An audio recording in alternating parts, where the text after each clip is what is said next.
저기 보이는 노란 찻집, 오늘은 그녀를 세 번째 만나는 날. 마음은 그곳을 달려가고 있지만 가슴이 떨려오네. 여러분, 이렇게 시작하는 노래를 아시는지요?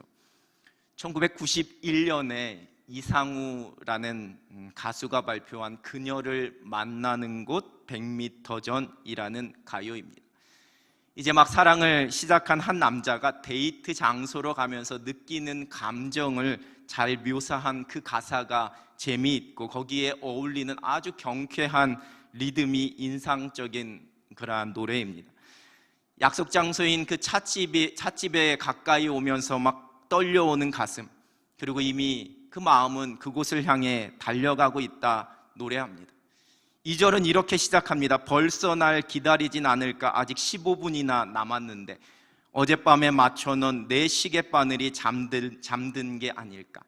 15분이나 일찍 도착했는데 혹 내 시계가 잘못되어서 약속 시간에 늦은 것 아닐지. 전날 밤부터 그 약속을 기다리면서 시계를 확인하고 또 확인하고 밤새 설레는 마음으로 지냈을 그 모습이 그려지게 됩니다. 그 외에도 재미있는 이 표현이 이 가사 중에 많습니다. 새로 산 구두가 어색해서 쇼 윈도우에 자꾸 비춰봅니다. 구두까지 새로 샀습니다. 잘 어울릴지 자꾸만 자신의 모습을 비춰봅니다. 만나면 무슨 말을 어떻게 할까 생각하고 또 생각하는 그 모습도 노래하고 있습니다. 오늘은 그녀에게 고백을 해야지, 용기를 내야지 결심도 해봅니다. 그녀를 만나기로 약속한 장소의 그 100m 앞에서 이러한 마음을 노래하고 있습니다. 그래서 제목이 그녀를 만나는 곳 100m 전입니다. 전 이 노래의 후렴 부분의 리듬과 가사가 아주 기억에 많이 남아 있습니다. 많은 분들이 제가 이 정도 얘기했더니 막 머릿속으로 지금 계속 이 노래 생각하시는 분들 계실지 모르겠는데요. 제가 불러드릴 수는 없고 가사만 소개하면 후렴에 이렇습니다. 하늘의 구름이 솜사탕이 아닐까. 어디 한번 뛰어올라 볼까. 얼마나 행복하고 설레면 하늘의 구름이 솜사탕처럼 보여지고 그렇게 생각이 될까. 그래서 그 행복과 기쁨에 한번 뛰어올라서 그 구름을 한번 잡아볼까 노래합니다. 은혜가 되시는지요? 여러분, 그럼 이런 가사는 어떠신지요? 저기 보이는 남현교회, 오늘은 주일 주님께 예배하는 날. 마음은 성전으로 달려가고 있지만 가슴이 떨려오네. 벌써 날 기다리고 계시겠지. 아직 15분이나 남았는데 어젯밤에 맞춰놓은 스마트폰 알람이 꺼진 게 아닐까. 제가 한번 가사를 이렇게 바꿔봤습니다. 이름하여 주님을 예배하는 곳 100m 전.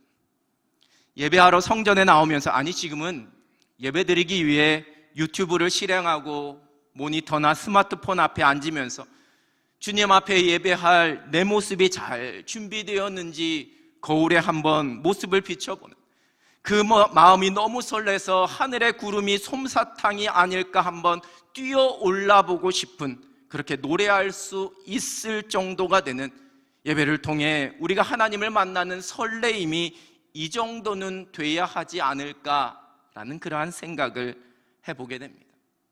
여러분은 오늘 이 시간 어떠한 마음과 어떠한 고백, 어떠한 설레임과 어떠한 기대를 가지고 예배하고 계시는지요?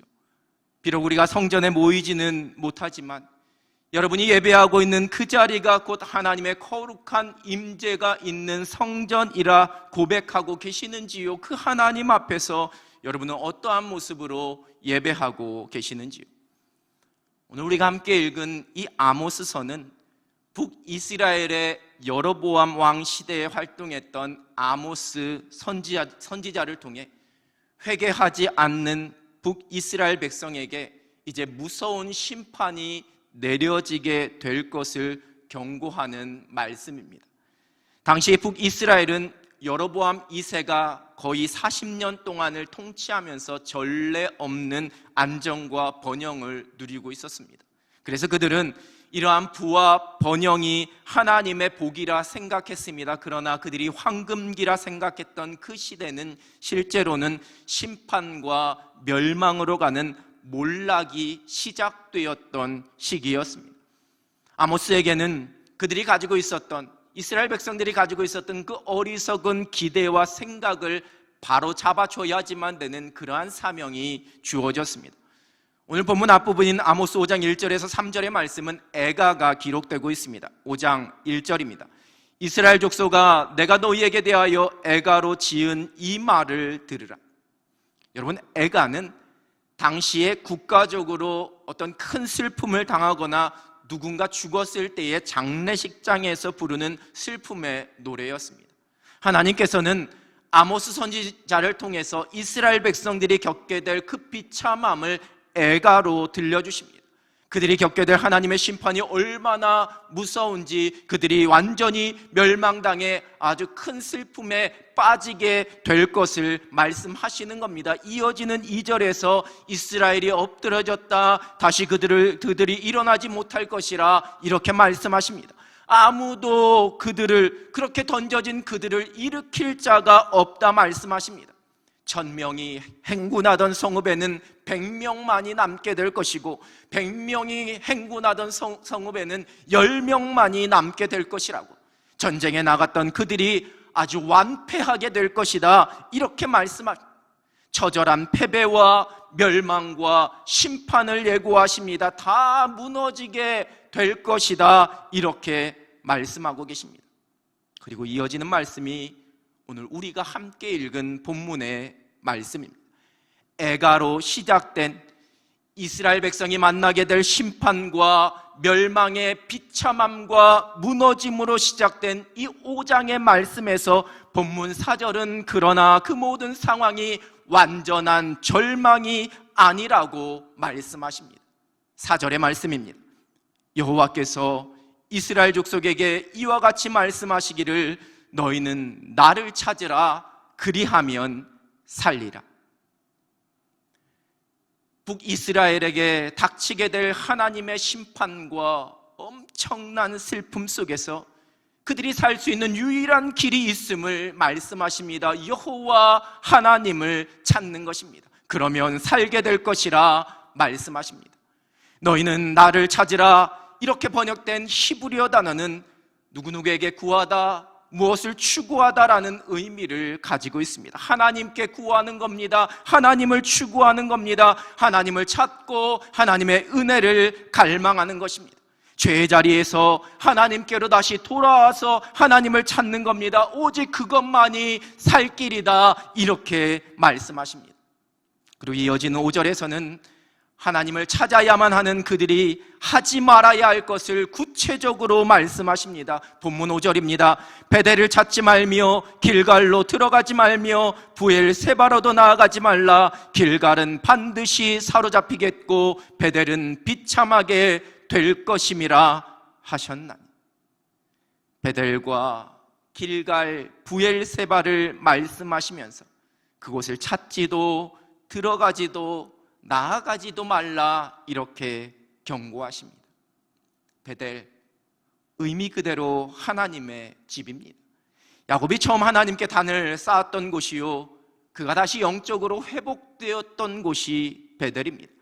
길갈은 이스라엘 백성들이 가나안 땅을 정복하면서 여리고성 점령하기 전에 요단강을 건너 처음으로 정박한 곳, 그곳에서 그들이 할례를 행하고 유월절을 지키면서 그들의 수치가 물러갔다고 하나님의 은혜를 찬송했던 곳입니다.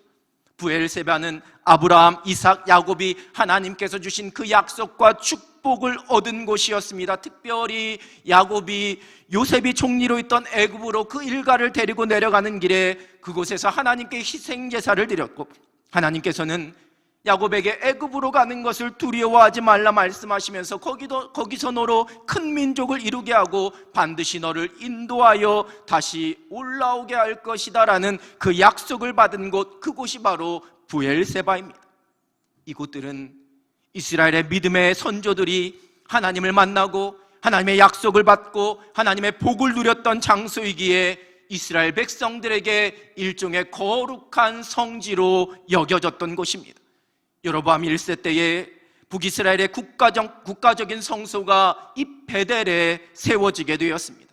베델은 그 신앙적 열심을 가지고 있는 북이스라엘 백성들이 가장 방문하고 싶었던 왕의 성소, 왕국의 성전이라 불리우던 곳이었습니다. 길갈도 마찬가지입니다. 호세아 12장 11절에서는 길갈에서 무리가 수송아지로 제사를 드린다, 이렇게 기록하고 있습니다.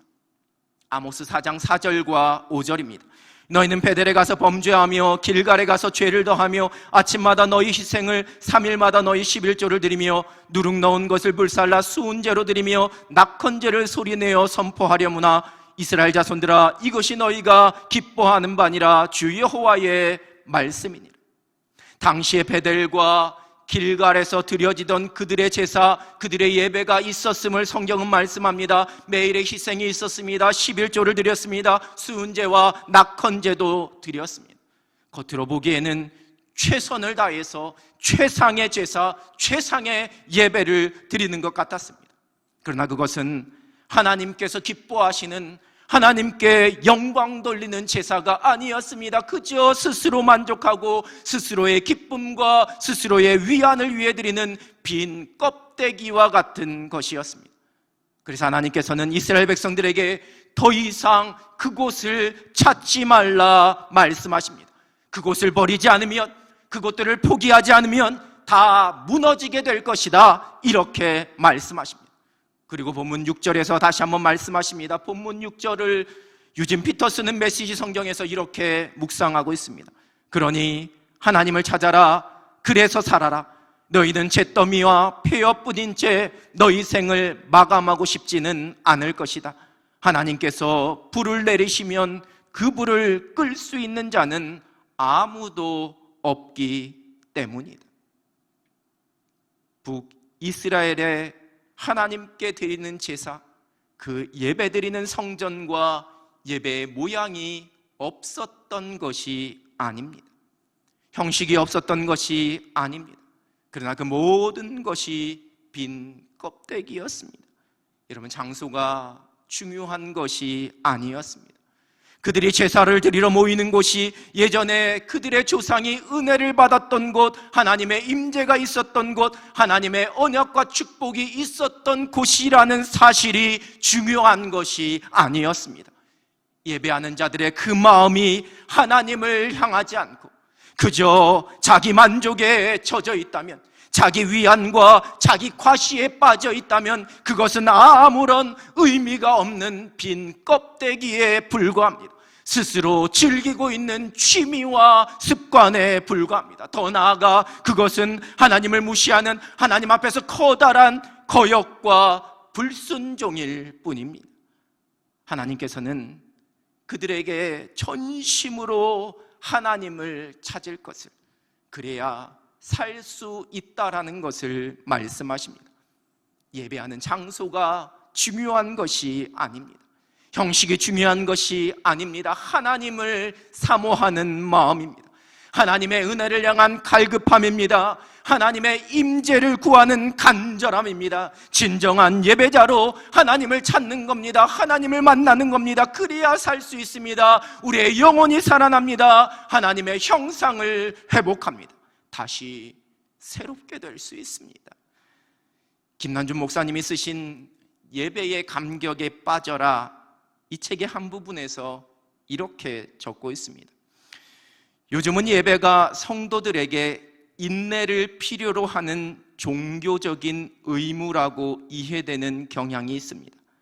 사람들이 예배를 견디는 방법도 가지가지인데 그중 예배 견디기의 극치는 설교 견디기입니다. 그리고 그 형태도 천태만상입니다. 멀거니 강단을 응시하는 딴생각파, 주보에 밑줄 긋고 교정까지 보는 읽기파, 졸면서 예배드리는 수면파, 수시로 시계 들여다보는 시간 절약파, 옆사람과 글로 대화하는 쪽지파, 예배 후 있는 회의 준비하는 회의파, 성경 읽기로 시간 때우는 실속파, 이런 식의 예배 태도는 단지 예배를 견디는 것입니다. 이는 성령이 함께 하시지 않는 예배의 모습들입니다.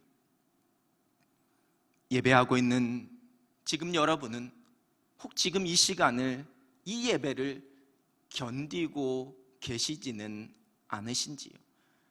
그 옛날 베델과 길갈, 부엘세바에 가서 매일의 번제와 11조와 낙헌제와 희생제를 드리며 나는 거룩한 성지를 찾아 제사하는 사람, 예배하는 사람이라 만족하며 위안을 삼았던 이스라엘 백성.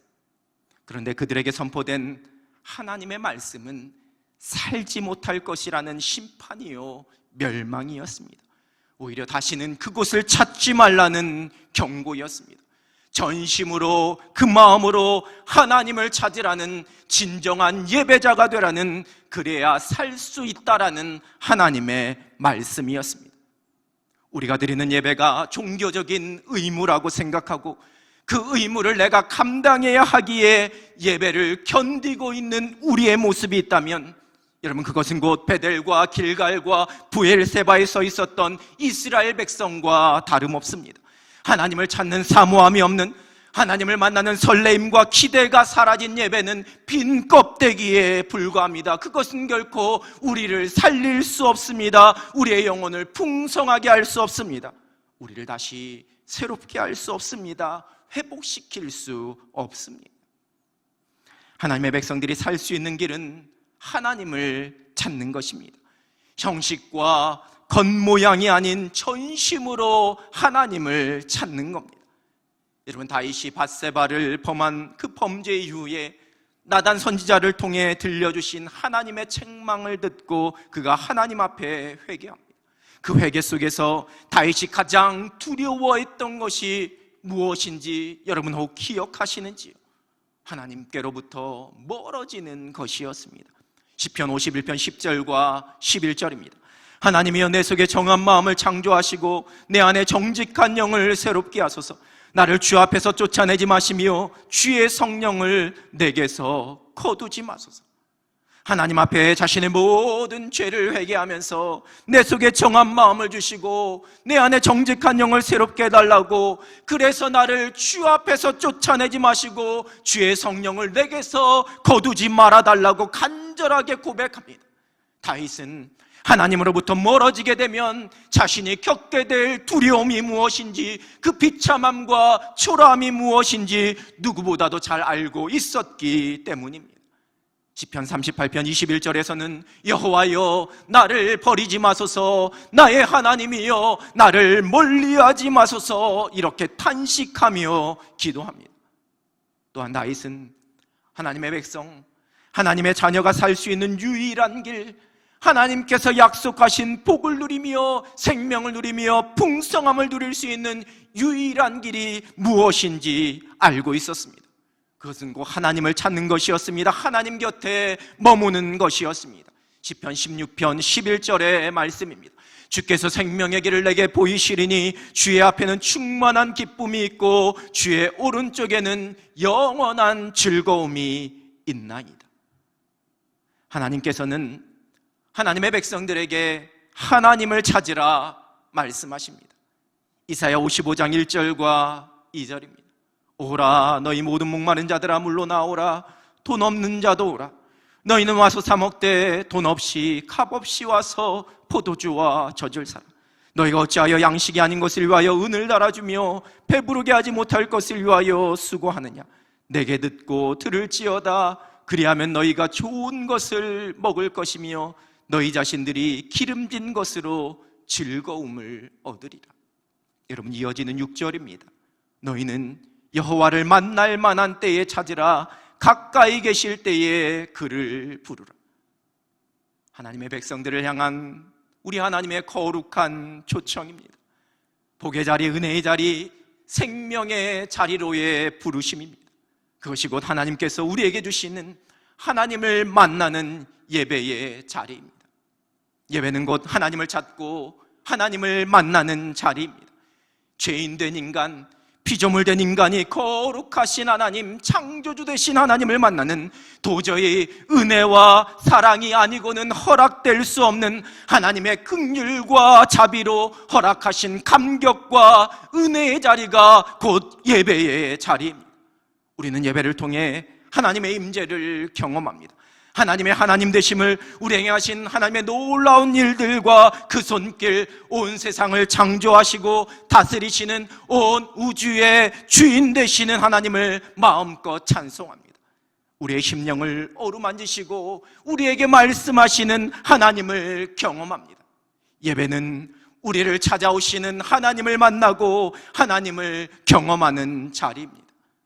냉담함과 기대 없음, 무관심과 딴 생각으로 가득하고 그저 끝나기만을 기다리면서 견디는, 시계만 자꾸 쳐다보는 그러한 예배자로 예배하고 있지는 않으신지요?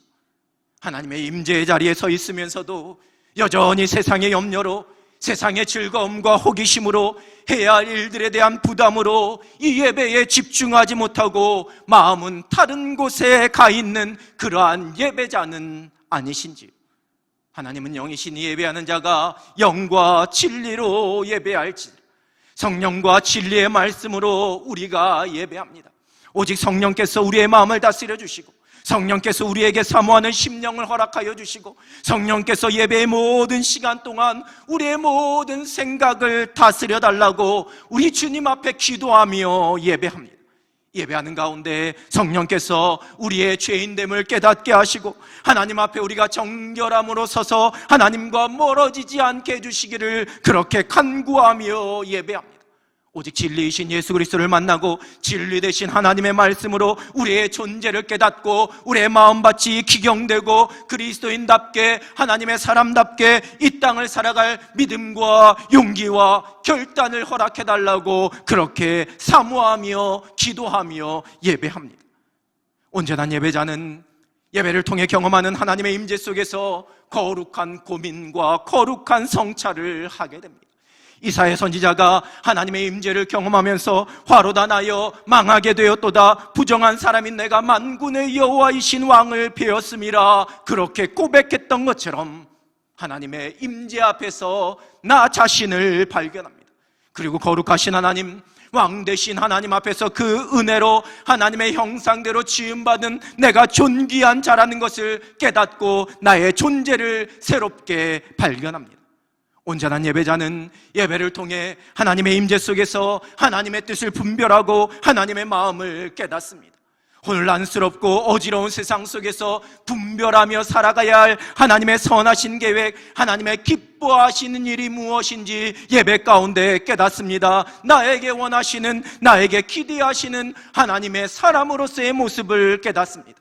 내 의지가 아닌 하나님의 뜻대로 새로워집니다. 하늘의 비전으로 삶의 목적과 방향이 새로워집니다. 온전한 예배자는 예배를 통해 하나님께서 주시는 하늘의 평안과 기쁨을 누리게 됩니다. 하나님을 만남으로 하나님에게 있는 영원한 즐거움과 기쁨과 우리에게 주시려는 평안과 미래와 희망, 그 소망을 노래하게 됩니다. 세상의 모든 근심과 염려와 한숨이 하늘의 평안으로, 하늘의 소망의 기쁨으로 새롭게 되는 자리, 그것이 곧 예배의 자리입니다. 온전한 예배자는 예배를 통해 그리스도인다움, 하나님의 사람다움을 회복하게 됩니다. 우리를 위해 십자가에서 죽으신 예수 그리스도, 그 십자가의 생명의 복음이 우리로 그리스도인 되게 하셨습니다. 그 구원의 은혜를 다시 한번 깨닫고 고백하면서 그 감격 속에서 그리스도인다운 사람으로, 하나님의 사람다운 사람으로 새롭게 되는 은혜, 그것이 예배자가 누리는 은혜입니다. 사랑하는 성도 여러분, 예배는 하나님의 하나님 되심, 우리를 위해 행하신 하나님을 기억하는 자리입니다. 예배는 우리를 위해 행하실 그 하나님의 일을 기대하며 사모하는 자리입니다. 오직 자신의 본질을 아는 사람만이 하나님을 찾을 수 있습니다. 겸손함으로 하나님의 하나님 되심을 인정하는 사람만이 하나님을 찾을 수 있습니다. 하나님의 은혜 없이는 단 하루도 살아갈 수 없는 존재임을 깨닫고 하나님을 갈망하고 하나님의 은혜를 구하는 사람, 그 사람이 하나님을 찾는 예배자입니다. 전심으로 예배하는, 하나님을 찾는 예배자로 살아가는 것, 여러분, 그것이 다시 새롭게 되는 삶입니다. 하나님을 찾으십시오. 그래야 우리가 살 수 있습니다. 하나님을 찾으십시오. 그래야 우리가 새롭게 될 수 있습니다. 하나님을 찾으며 하나님께 전심으로 예배하는 예배자로 날마다 새롭게 하시는 하늘의 은혜를 경험하면서 인생의 경주 속에 승리하는 여러분 되시기를 우리 주님의 이름으로 축원합니다. 기도하겠습니다. 살아계신 하나님 아버지, 죄인된 우리를 거룩한 하나님의 백성, 하나님의 자녀로 불러주셔서 이 영광스러운 예배의 자리에 서게 하시니 하나님 감사합니다.